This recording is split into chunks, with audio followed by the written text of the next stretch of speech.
I'm here to talk about J.B. Pritzker's Executive Order 2020-19. The executive order is in reference to COVID-19 in Executive Order number 17. Whereas I, J.B. Pritzker, Governor of Illinois, declare all counties in the state of Illinois a disaster area on March 9th, 2020. Never heard a cease to any of these disaster orders, so I'm still guessing that they're still in place. It's the only reason why I'm saying something about it. As you can see on the screen, there was something that says Nuremberg Code, which there is a Nuremberg Code.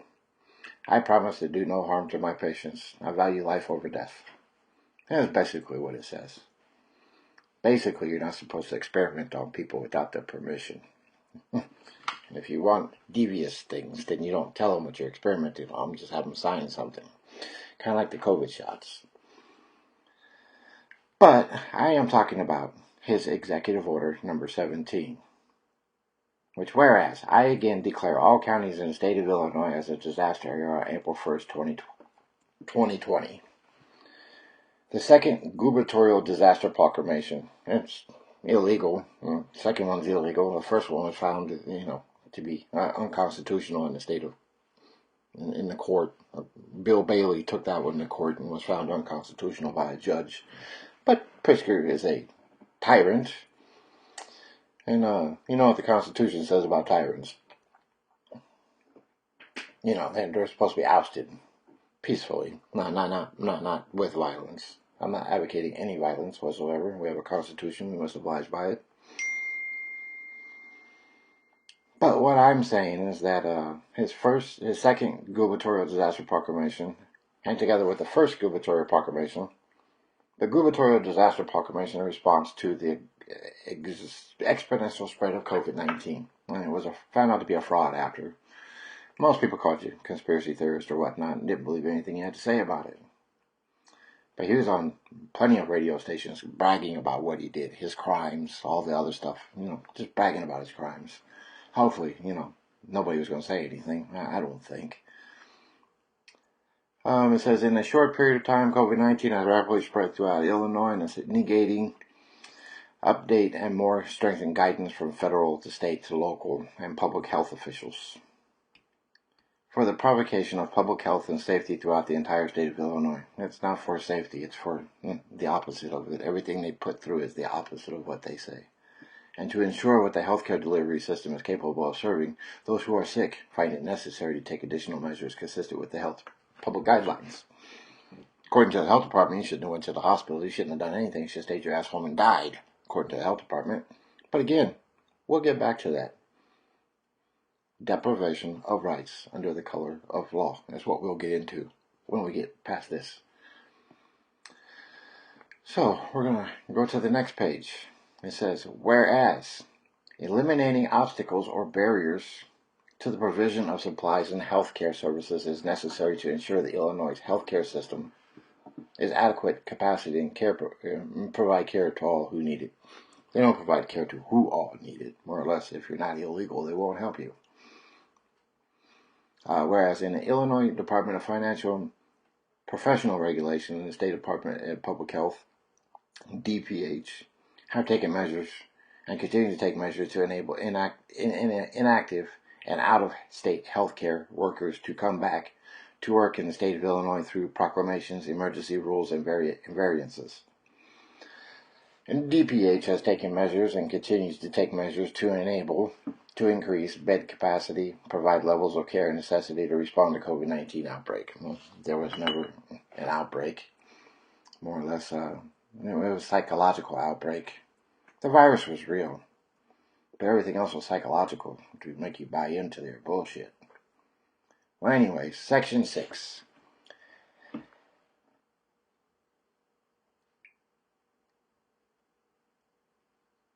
Number 1 of the Illinois Emergency Management Agency Act, EMA Act, 20 ILCS 3305/6, provides that the governor authorized to make, amend, and rescind all lawful necessary orders, rules, and regulations to carry out provisions in this act within the limits of the authority confined upon the governor.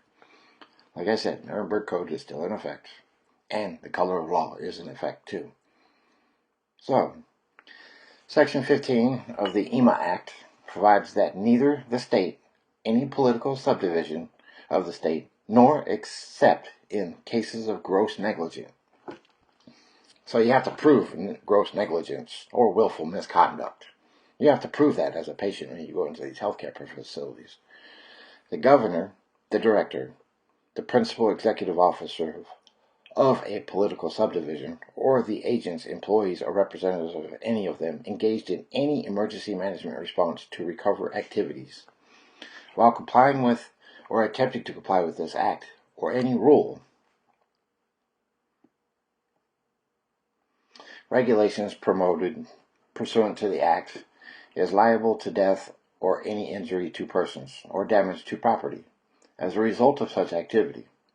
Section 21 of the EMA Act provides that any private person from a firm or corporation, any employees and agents of such persons, firm, or corporations in a performance a contract with and under the direction of the state, or any political subdivision of the state under the provisions of this act, shall not be civilly liable for causing the death of or the injury to any person, damage to any property, except the event of willful misconduct. Again, you have to prove willful misconduct. And how do you do that? When people lie. Doctors are going to say anything to cover their ass because they don't want nothing on them. Section 21 of the EMA Act. 20 ILCS 3305/21 provides that any private person, firm, or corporation, any employee, agent, or such person, firm, or the corporation who renders assistance or advice requests of the state of Illinois, any political subdivision of the state under the act which actually impeding disaster shall not be civilly liable for causing the death of or injury to any person or damage or any property except the willful misconduct. Again, I keep saying willful misconduct. That you cannot civilly hold these people liable for anything in the state of Illinois when I thought there was a Nuremberg Code. And we have a constitution, a state constitution, that they have to protect everybody. But are they saying that you can kill people in the protection of civil liability from killing your patients? Or is it just a willful misconduct?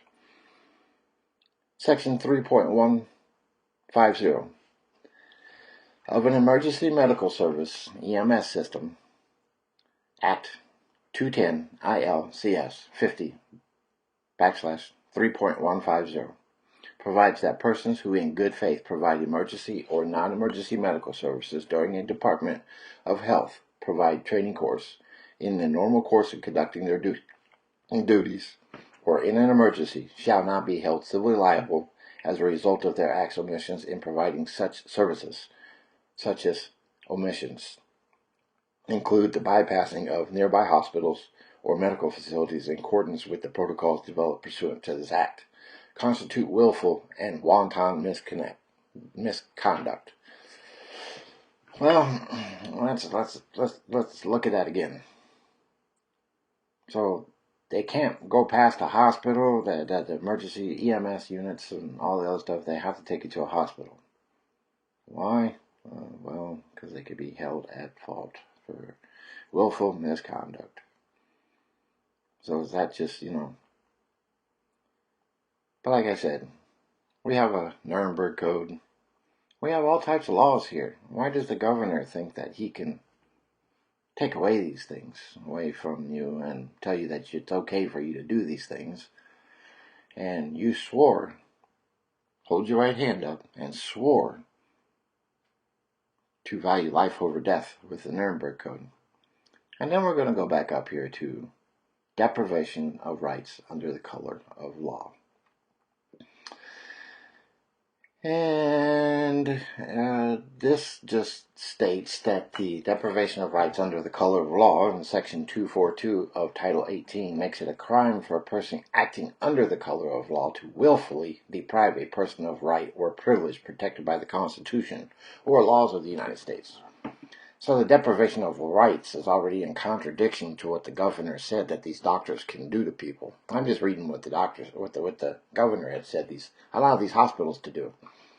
not be held responsible for any deaths that occur or anything like that due to their neglect. When it says in the Nuremberg Code, I will uphold life, I value life over death. I value the safety of and health and well-being of my patients. Well, the deprivation of rights under Section 242, acts under the color of law include acts not only done by federal, state, or local officials within their lawful authority, but also acts done beyond the bounds of that lawful authority. See, beyond the bounds of lawful authority. So he made it okay, which is not all right in my book, if the acts are being done while the official is perpetrating or pretending to act in the performance of his or her official duties. Persons acting under a code of law within the meaning of the statute include police officers, prison guards, and other law enforcement officials, as well as judges, care providers, and public health facilities, others who are acting as private officials. It is not necessary that the crime be motivated by animus towards the race, a color, any religion, any sex, or any handicap, familial status, or national origin of the victim. The offense is punishable by a range of imprisonments up to life or the death penalty, depending on the circumstances of the crime and the resulting injury, if any. Now it says, whoever under the color of law, statute, ordinance, regulation, or custom willfully subjects any person in a state or territory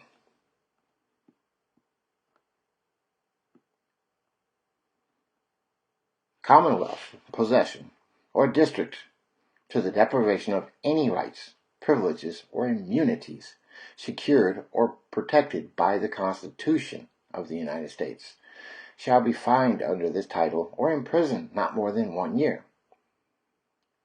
That's nonviolent. So if you take somebody's rights away, you do something to them without being violent, then, you get a year, or you have to pay, or both. You have to pay and do serve time.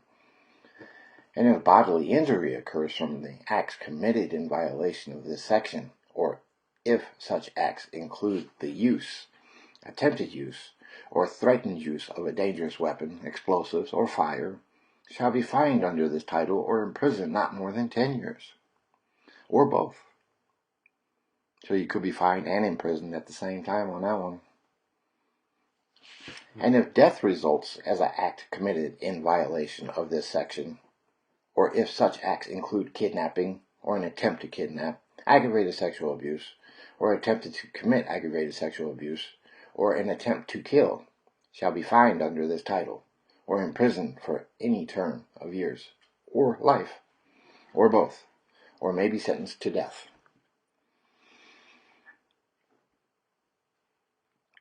So how does the governor's order protect you from the color of law? I think he did it just to try to protect anybody or shield anybody under the color of law. That's just my opinion, and that's it.